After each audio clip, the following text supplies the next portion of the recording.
ज़किया ज़ाफ़री एक ऐसा वर्ग के लिए फाइटर स्टार थी जिसे मोदी और उनकी राजनीति से प्रॉब्लम रही, जो मानता रहा कि गुजरात के दंगों के लिए मोदी जिम्मेदार थे। मोदी के गुजरात के सीएम रहते हुए 2002 में भीषण दंगे हुए थे। साजिश के आरोप उस सरकार पर लगे जिसे चलाते सीएम होते हुए नरेंद्र मोदी थे। ज़किया ज़ाफ़री नहीं रही तो याद किया जा रहा है उनका वो संघर्ष जो उन्होंने 20 साल तक अपने पति की हत्या और दंगों के पीड़ितों की आवाज और चेहरा बनकर लड़ी। आज कोर्ट कचहरी में यही कहानी। 28 फरवरी 2002 के दिन अहमदाबाद के मुस्लिम इलाके की गुलबर्ग सोसाइटी में भीषण कांड हुआ था। दंगों की आग में 69 लोगों की मौत हुई थी। मारे गए लोगों में हाई प्रोफाइल नेता एहसान ज़ाफ़री भी थे, जो ज़किया ज़ाफ़री के पति थे और कांग्रेस के सांसद रहे। उनके घर बहुत सारे लोग दंगाइयों से पनाह लेने पहुंचे थे। ज़किया जिंदा बचने वाले कुछ लोगों में थी, वो भी इसीलिए कि एहसान ज़ाफ़री ने तबीयत खराब होने के कारण उन्हें घर के ऊपर वाले हिस्से में भेज दिया था। ज़किया ज़ाफ़री ने भीड़ के हाथों अपने पति की हत्या होते हुए देखी। गुलबर्ग में दंगे गोधरा में साबरमती एक्सप्रेस ट्रेन के डिब्बे जलाने के एक दिन बाद हुई थी, जिसमें अयोध्या से लौट रहे 59 कार सेवकों की मौत हुई थी। ज़किया ज़ाफ़री जीवन भर उस भयावह हत्या को भूल नहीं पाई। उनकी लड़ाई ने गुजरात दंगों के खिलाफ इंसाफ की लड़ाई को बहुत ताकत और चर्चित बनाया। दंगों के बाद कोर्ट कचहरी के रास्ते शुरू हुई इंसाफ की लड़ाई और गुनाहगारों को सजा दिलाने की मुहिम। मुकदमे तो बहुत सारे लोगों ने किए, लेकिन ज़किया ज़ाफ़री की चर्चा इसीलिए होती रही कि उन्होंने इंसाफ की लड़ाई ऐसे व्यक्ति के खिलाफ लड़ी जो लगातार राजनीतिक तौर पर शक्तिशाली होते होते प्रधानमंत्री बन गया। मोदी से शिकायत ये रही कि उन्होंने लोगों को बचाने के लिए कुछ भी नहीं किया। ज़किया की शिकायत पर सुप्रीम कोर्ट के आदेश पर एसआईटी बनी। 2010 में स्पेशल जांच टीम के सामने मोदी को पेश होना पड़ा था। दंगों की एसआईटी जांच अलग अलग कोर्ट में चले मुकदमों में कभी साबित नहीं हुआ कि मोदी दंगों के लिए जिम्मेदार थे।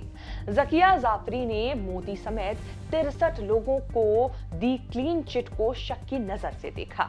सुप्रीम कोर्ट ने भी एसआईटी रिपोर्ट के आधार पर क्लीन चिट दे दी। 2022 में सुप्रीम कोर्ट ने ज़किया ज़ाफ़री की शिकायत को बेसलेस मानते हुए खारिज कर दिया। पुलिस और परिवार को मारे गए एहसान ज़ाफ़री के शरीर का कोई अवशेष नहीं मिला था। मुट्ठी भर मिट्टी को अवशेष मानकर परिवार ने दफनाया था। ज़किया की अंतिम इच्छा के मुताबिक अहमदाबाद के सरसपुर के कुटबी मजार कब्रिस्तान में पति एहसान ज़ाफ़री की बगल वाली कब्र में उन्हें दफनाया गया। इंडियन एक्सप्रेस की रिपोर्ट के मुताबिक चलने फिरने में शारीरिक दिक्कत के बाद भी ज़किया नियमित रूप से 28 फरवरी के दिन जली हुई गुलबर्ग सोसाइटी में अपने खंडर घर को देखने जाती रही, इस उम्मीद में कि एक दिन वो रहने के लिए वापस आएंगी। उन्होंने 2002 से 2022 तक कानूनी लड़ाई लड़ी। 2022 में सुप्रीम कोर्ट के फैसले तक ये उम्मीद बांधे रखी कि उन्हें न्याय मिलेगा। गुलबर्ग सोसाइटी केस के 72 आरोपियों में से 24 को 2016 में विशेष अदालत ने दोषी ठहराया। 11 को उम्र कैद मिली। 2022 में सब जमानत से रिहा हो गए। 86 साल की उम्र में ज़किया ज़ाफ़री ने अंतिम सांस ली तो याद किया जा रहा है उनके करीब 20 साल के संघर्ष को, जो उन्होंने अदालतों में इंसाफ के लिए लड़ा।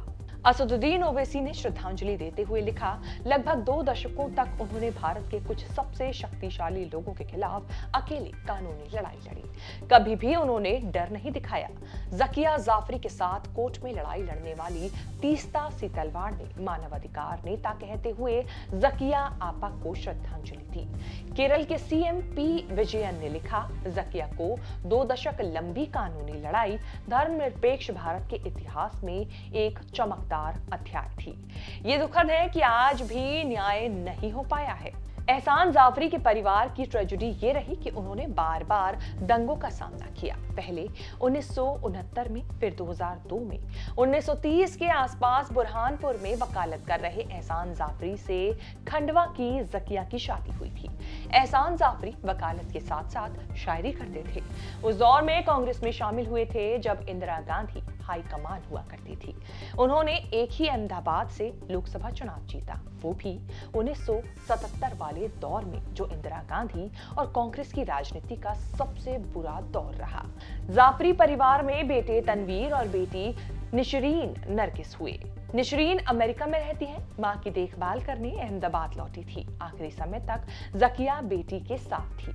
आखिर समय पर नरगिस नरगिस पुकारते हुए उन्होंने अपने प्राण त्याग दिए। कोर्ट कचहरी में ये रिपोर्ट आपको कैसी लगी, हमें कमेंट करके जरूर बताएं। इस तरह की खबरें आगे भी देखने के लिए आप बने रहें न्यूज़ तक के साथ।